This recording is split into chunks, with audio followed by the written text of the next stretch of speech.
ईवा और उसके दोनों बेस्ट फ्रेंड्स मैक्स और साइमन बहुत ही बेसब्री से वीकेंड का इंतज़ार कर रहे थे, क्योंकि उन तीनों ने प्लान बनाया था कि इस बार वो फ्लोरिडा के अपालाचिकोला नेशनल फॉरेस्ट में कैंपिंग के लिए जाएंगे।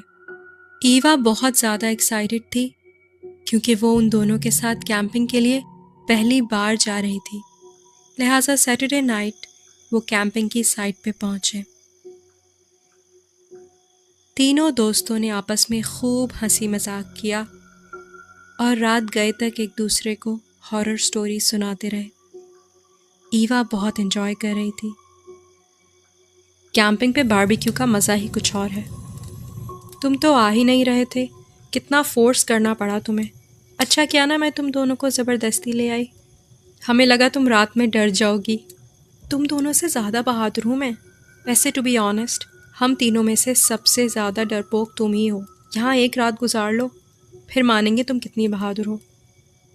आखिरकार अराउंड मिडनाइट थकन की वजह से ईवा को नींद आने लगी और वो अपनी टेंट में सोने चली गई।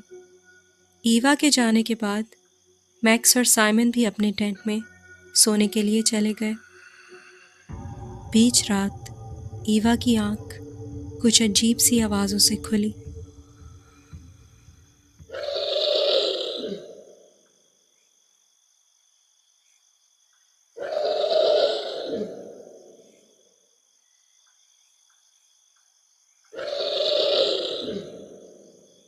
वो घबरा के उठी और मैक्स और साइमन के टेंट में जाके उन्हें नींद से उठा दिया।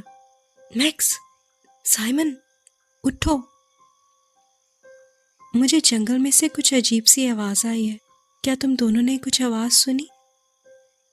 साइमन ने ईवा से कहा कि उसने कोई आवाज़ नहीं सुनी। वो दोनों गहरी नींद सो रहे थे। ईवा के चेहरे पे डर और खौफ देख के मैक्स ईवा का मजाक उड़ाने लगा, जिससे ईवा और भी अपसेट हो गई। ईवा का मूड अच्छा करने के लिए मैक्स और साइमन ने उसे तसल्ली दी कि वो परेशान मत हो, वो टेंट के आसपास चेक करके आते हैं कि सब ठीक है।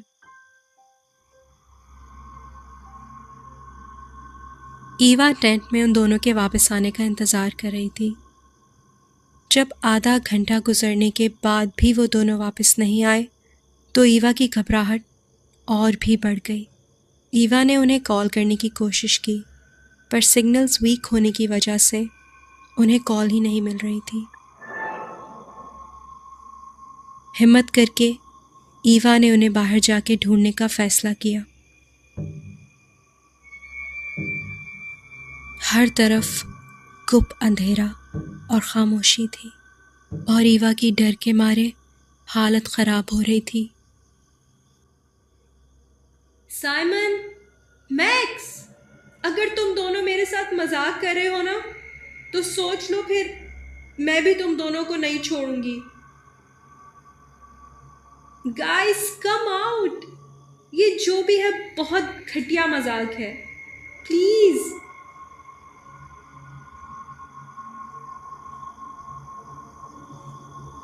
Oh my God!